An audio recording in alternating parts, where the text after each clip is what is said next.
vais tenter de travailler avec vous ce soir autour de les pédagogies alternatives. Alors c'est compliqué parce que ce mot pédagogie alternative, cette expression pédagogie alternative est relativement récente.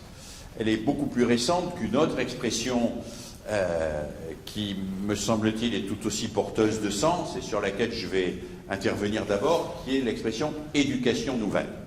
En effet, il me semble, pour faire gros, que ce qu'on appelle aujourd'hui pédagogie alternative, ça prend sa source dans ce grand mouvement de l'éducation nouvelle, dont vous savez qu'il naît officiellement, en 1921, il y aura bientôt un siècle, donc l'année prochaine il y aura un siècle, pas très loin d'ici, au congrès de Calais, et qu'il réunit toute une série de personnalités extrêmement hétéroclites. Il y a là Neil, Libres enfants de Summerhill, un anarchiste libertaire qui prononce pas une phrase sans mettre le mot masturbation pour provoquer un peu sa voisine à côté, Maria Montessori, qui elle à l'époque n'est spécialiste que de catéchèse, hein, et qui rougit chaque fois que Neil évidemment prend la parole.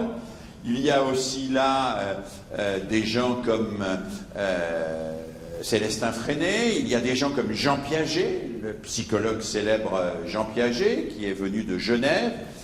Il y a des gens qui viennent d'Europe du Sud, d'Europe du Nord. Il y a Hélène Kay qui vient d'écrire un livre pour dire que le XXe siècle serait le siècle de l'éducation.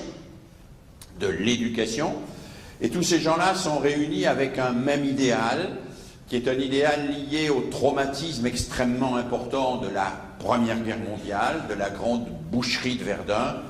Leur idéal, c'est grâce à l'éducation, nous n'aurons plus jamais ça. Plus jamais ça.